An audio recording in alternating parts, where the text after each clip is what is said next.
وَلَلْآخِرَةُ خَيْرٌ لَكَ مِنَ الْأُولَى، اور یقیناً تمہارے بعد کا دور پہلے دور سے بہتر ہے۔ اب یہاں پہ ولا آخرت بھی کہا جا سکتا تھا اور بعد کا دور، لیکن اللہ تعالیٰ کہتے ہیں ولل آخرت، اور اس میں اضافی لام کا استعمال جو ہے اس کا مطلب ہے یقیناً۔ تو اللہ کہتا ہے کوئی شک نہیں کہ میرے ماننے والے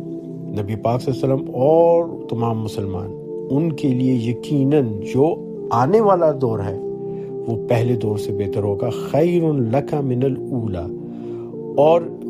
یہاں پر اگر اللہ کہتا خیر لک من الدنیا تو بھی ٹھیک تھا کہ دنیا سے آخرت بہتر ہے،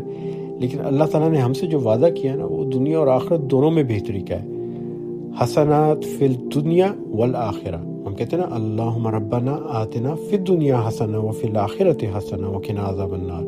تو ہم سے وعدہ ہے کہ دنیا میں بھی بہتری ہوگی اور آخرت میں بھی۔ اور عموماً یہ ہوتا ہے کہ زندگی جیسے جیسے گزرتی ہے تو انسان بوڑھا ہوتا جاتا ہے، بیماریاں گھیر لیتی ہیں، آپ کے اندر وہ توانائی نہیں رہتی، تو ابتدائی ایام جو ہوتے ہیں زندگی کے وہ بعد کے ایام سے بہتر سمجھے جاتے ہیں، لیکن اللہ تعالیٰ فرماتا ہے کہ نہیں، جو میرے ماننے والے ہیں